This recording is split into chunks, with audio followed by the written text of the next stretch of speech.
नमस्कार दोस्तों, steno master YouTube channel पर आपका स्वागत है। दोस्तों यह डिक्टेशन 170 शब्द प्रति मिनट की स्पीड से होगा। 10 मिनट का डिक्टेशन होगा। तो आइए देर ना करते हुए शुरू करते हैं। 5 सेकंड बाद शुरू करेंगे। माननीय सभापति जी, महिला आयोग विधेयक जो नई सरकार के द्वारा लाया गया है, मैं इसका बहुत स्वागत करती हूँ।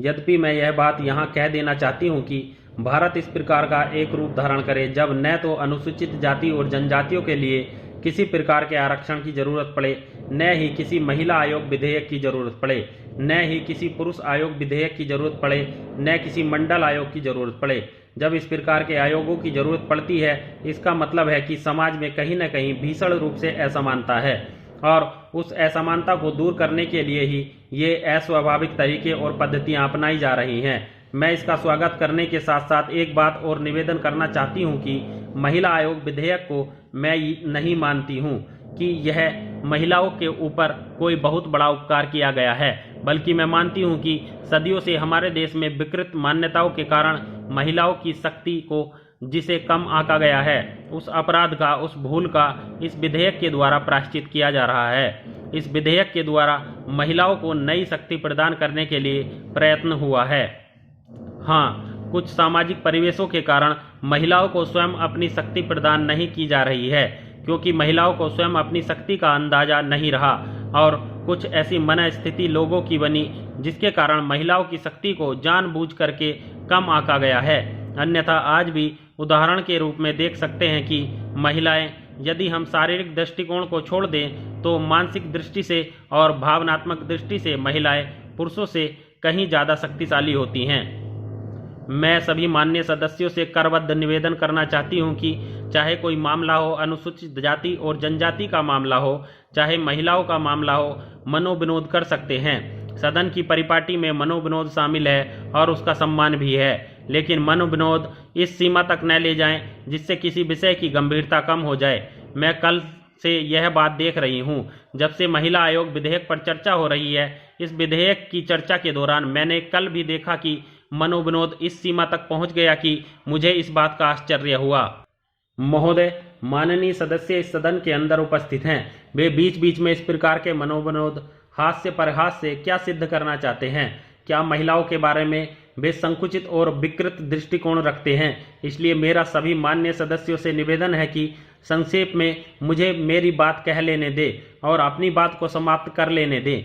आपस में आप लोग बाहर लॉबी में एक दूसरे को चुटकुले सुनाकर हंस सकते हैं। मैं आपसे निवेदन कर रही थी, आज भी समाज में हम इस बात को देख सकते हैं कि महिलाएं पुरुषों की तुलना में भावात्मक रूप से, बौद्धिक रूप से ज़्यादा शक्तिशाली हैं। अगर शारीरिक तुलना की बात छोड़ दी जाए, जहाँ तक शरीर की बात है, शरीर की दृष्टि से जो शक्तिशाली होगा वह शक्तिशाली माना जाएगा, लेकिन यह पशुओं की दुनिया में होता है, यह मनुष्यों की दुनिया में नहीं होता है। मनुष्यों की दुनिया में जो बुद्धि और भावना से ताकतवर होता है वही ताकतवर होगा, और यह बात महिलाओं में देखी जा सकती है।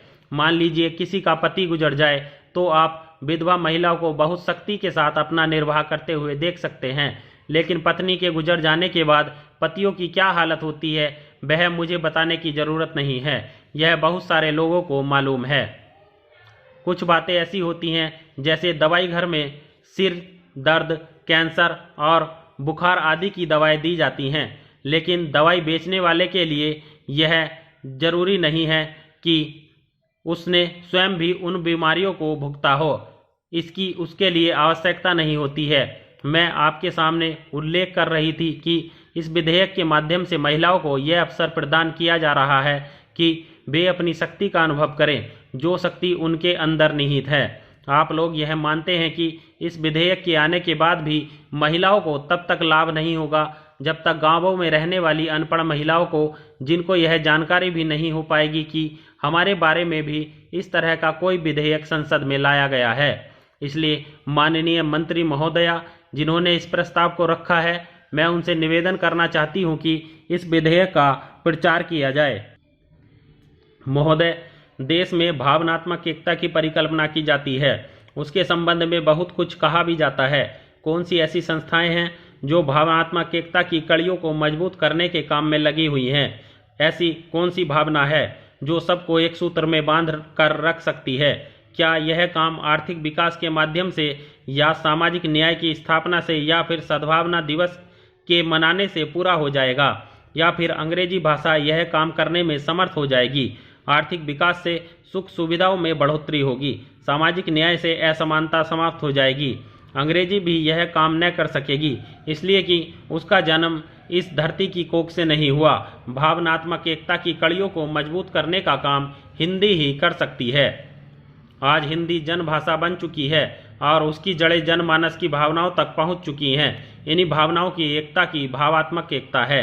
ऐसी बात नहीं कि आज भावनात्मक एकता नहीं है, वह है, और आवश्यकता इस बात की है कि उसे अक्षुण्ण बनाए रखा जाए। इस दायित्व को पूरा करने में हिंदी सेवी संस्थाओं की अमर देन रही है। स्वतंत्रता के बाद देश में बदलाव आया। बदली हुई परिस्थितियों में हिंदी सेवी संस्थाओं का दायित्व और भी बढ़ गया।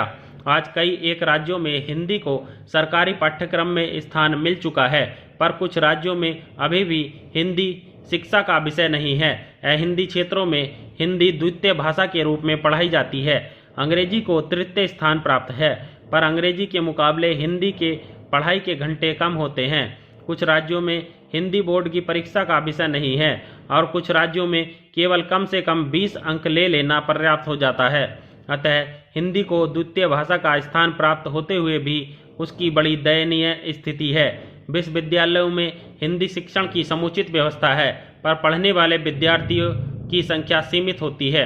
अतएव आज विभिन्न हिंदी सेवी संस्थाओं की परीक्षाओं में लाखों की संख्या में परीक्षार्थी भाग लेते हैं।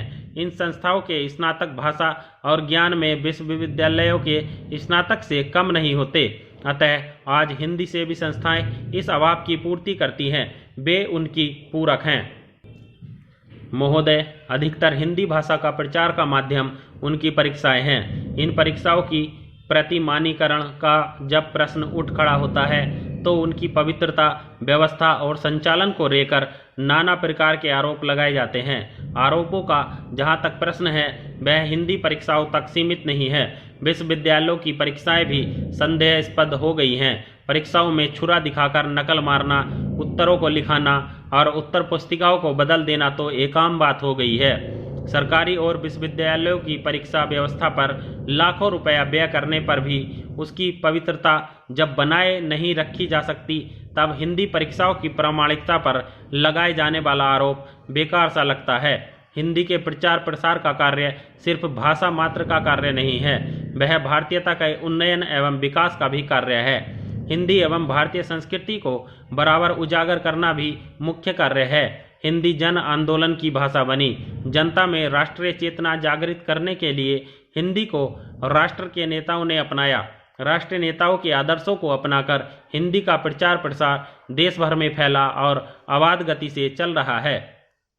आज की स्थिति में हिंदी एवं भारतीय भाषाओं के कार्यकर्ताओं, प्रेमियों और साहित्यकारों को और भी सजग होकर कार्य करने की आवश्यकता है। अन्यथा हिंदी के प्रचार प्रसार का कार्य जो पिछले 85 वर्षों से भी अधिक समय से किया जा रहा है, उसमें कहीं शिथिलता न आ जाए। हिंदी एवं भारतीय भाषाओं को उनका उचित स्थान दिलाने के लिए पहले से अधिक जागरूक होना चाहिए। आज देश में आर्थिक उदारीकरण और निजीकरण की स्थिति का दौर चल रहा है।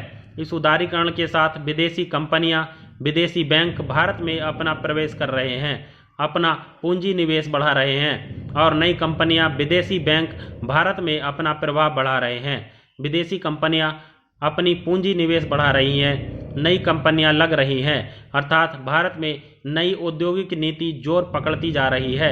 इसके फलस्वरूप भारत में विदेशी माल की खपत बढ़ेगी, प्रचार बढ़ेगा, भारत में निर्मित माल फिर विदेशों में भेजने का क्रम चलेगा। वर्तमान में हमने गैट समझौते पर भी हस्ताक्षर किए हैं। इन सभी स्थितियों में हमारा विश्व व्यापार, लेन देन, पत्राचार अंग्रेजी माध्यम से चलेगा। विराम।